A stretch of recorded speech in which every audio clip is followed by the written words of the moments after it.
Bonjour, aujourd'hui on vous emmène à la Bib, la nouvelle bibliothèque centrale de Dunkerque, un bâtiment résolument d'avant-garde, 2700 mètres carrés, ouvert à tous et gratuit, directement inspiré des bibliothèques scandinaves.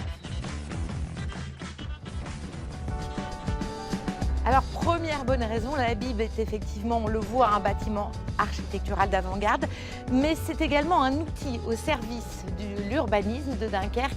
Patrice Vergrit, bonjour.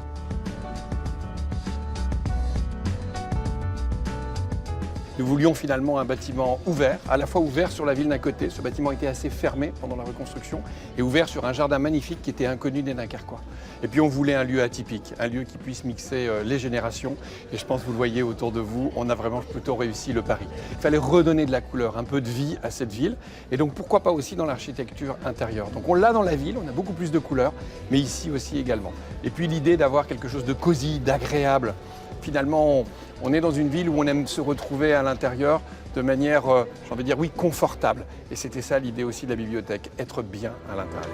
Alors, deuxième bonne raison, cette salle du patrimoine, un lieu qui n'est pas sans rappeler les bibliothèques un peu universitaires, un peu anciennes, avec ses lampes, son mobilier ancien.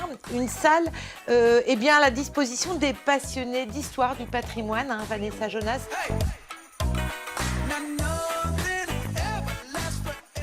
L'idée dans cette salle, c'était de pouvoir rendre aux Dunkerquois, rendre aux visiteurs ce patrimoine constitué depuis le XVIIIe siècle, de le refaire connaître, de lui donner une visibilité, parce que pendant des années, ce patrimoine a été à l'ombre dans des réserves. Il y a même, je crois, l'encyclopédie d'Hydro d'Alembert, voilà, qui est là-bas, très précieuse. Alors là, par contre, il faut mettre des gants. Hein. Voilà, tout à fait. Cette salle, bien sûr, est accessible à tous, mais avec des conditions un petit peu particulières de consultation de ces livres précieux.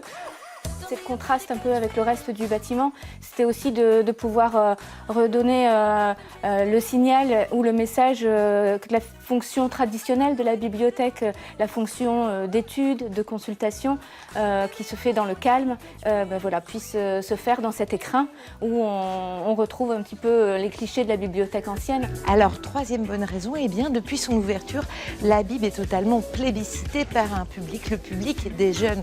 Globalement, les 12-20 ans se sont vraiment appropriés les lieux. C'est votre cas, Antoine, Thibault et Valentin. On est venu plus ou moins dans la semaine de son ouverture. On trouvait que c'était une occasion pour pouvoir se rassembler assez facilement, y passer du bon temps notamment. C'est très beau. En plus, il y a des salles qu'on peut réserver en haut. Et ça, c'est super pratique. Les fameuses carrelles, là. Oui, les fameux carrels, oui. C'est vraiment super pratique. La Bib, c'est bien parce que, comme l'a dit Thibault, c'est très beau, c'est assez calme. Et même si c'est pas pour réviser, il y a beaucoup d'endroits qui sont assez diversifiés. Du coup, c'est un endroit qui est assez intéressant, oui, surtout pour réviser aussi, mais juste pour se retrouver et prendre du bon temps, c'est plutôt bien.